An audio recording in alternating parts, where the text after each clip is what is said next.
Let's talk about the concept of indirect communication and why it is that it is not effective on women. Now, you might be a guy that has had crushes on women in the past. You've seen them at parties, you've seen them online or whatever, and you want to go up to them and ask for a date, ask for a number, but you're hesitant because you're thinking, that's going to be coming on too strong. I just met her, so I don't want to scare off by having her think that I like her too soon in the process, but I don't know how to actually get that date in. And so what a lot of men will do is they'll try to go into the back way by doing what I call the old friendship to relationship tactic, meaning they want to kind of like be your friend for a little bit. They want to start to spend some time with her. And then they want to be giving off these hints the whole time that they're thinking she's going to read as, oh, he must like me because he's giving me these hints. He's treating me nice. He paid for my dinner without asking me for any money. He took me to this movie and show. He's always around giving me advice and helping me. So it must mean that I like him. That's how we hope things are going to work. But what usually happens is the woman becomes our friend. And then if somehow down the line we decide to bring up the fact that we want to take them out, their thought is like, well, dude, this whole time you were like, want to be my friend, and I don't understand where these feelings are coming from. But you were thinking that by doing these indirect actions, you'd be able to get in her good graces. She'd get to know you more while you're trying to get to know her. And then she'd be cool with dating you after knowing you for a few months as a friend. So I've talked in the show before about why it is that trying to be a woman's friend first doesn't usually work, but I really want to talk about the indirect communication portion of this, because I think it's very important to realize that the way in which men communicate with each other and the way in which women communicate with each other are very, very different. So on the man side of things, 9 times out of 10, because we're not overly emotional with things and we're trying to, get things out because we want to get results, or we don't have time for like misinterpretation, in our communication with each other, we will usually be very direct in terms of, I want this, I need this, hey guy, you're bothering me, hey guy, stop doing this, hey guy, I need help with that. It's all this language that is very direct in tone, because again, there's no emotional intent behind it. So we're just trying to get the results that we need in the moment, or trying to tell our story and get through it as quickly as possible, hitting the highlights, et cetera, okay? Now, on the other side of things, you have how women communicate. And women tend to communicate in a way that is more indirect and passive. They are very good at interpreting movements, interpreting moods, interpreting language, understanding when somebody says one thing, they're already reading into it to read what the thing is actually being said. And so when a woman's communicating with another woman, this is why if a woman says to one woman, hey, how you doing? And the other one says, I'm fine. The other woman that asked is going to probably read into that, say like, no, what do you really mean? What's really going on? I know that you're not fine. What's up? And that's because women are interpreting a lot of things with emotional intent. And as a result of that, they are very, very good at being able to decipher languages going on.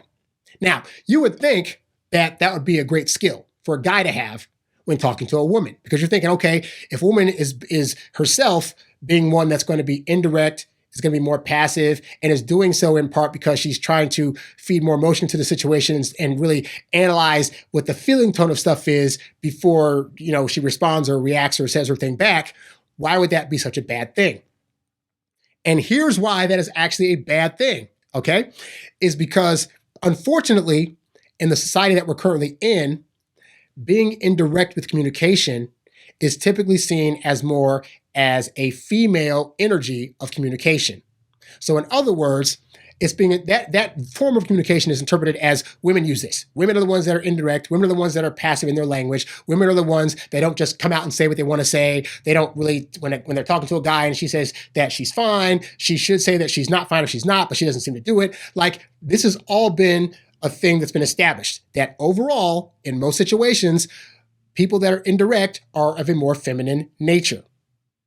And here's how that works against you in dating, is that women that are feminine women that are wanting masculine men are going to look at you doing indirect communication as a guy that is more in this feminine energy. Is that fair? It is probably not. But understand that whether it's fair or not, this is the reality of what it is that women are seeing men that aren't directly saying what they want from her, and they're getting more of a friendship vibe. And they're also getting more of a vibe of like, this guy is not really like a masculine guy, because men that have a more masculine energy are going to be more direct, are going to go after what they want. They're going to be the ones to ask me for a phone number, to ask me out on a date, to be the one to go in for that first kiss.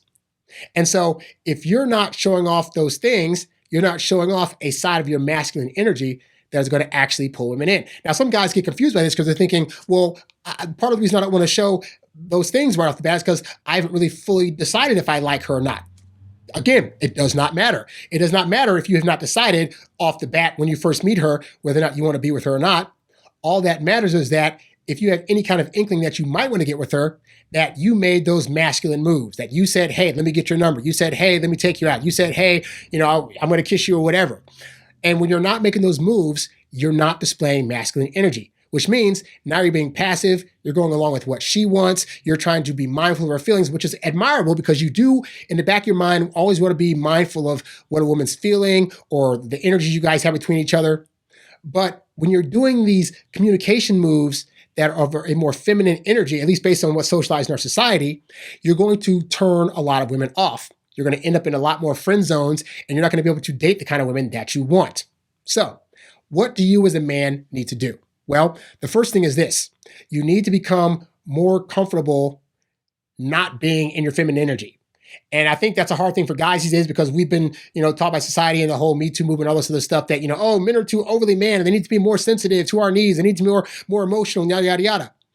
And just because these things are being requested of you does not mean that they are effective things that are going to get you women.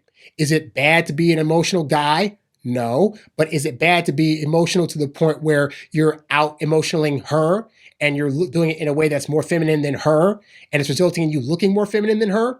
It is not. Because again, it's not effective, okay? When women say they want you to be emotional, what they usually mean is they want you to be sensitive to her emotions. So I'll do a whole show about that in and of itself, okay? But the point is this. When you're being indirect with a woman about what you actually want from her, one, it feels like you're lying to her. But more importantly, you're not being that bold, daring, confident guy that she's wanting because subconsciously, she's wanting the guy that's going to take charge and be a leader. And you show some of these things early on by asking for the number, asking her for a date. Just those small actions that seem like they should be insignificant, they cause a huge turmoil in guys. But when you do those actions, it shows to a woman, oh, he goes after what he wants. Oh, he's a planner. Oh, he's really able to stand up and not be afraid and intimidated by me. This is a guy that I need to get with.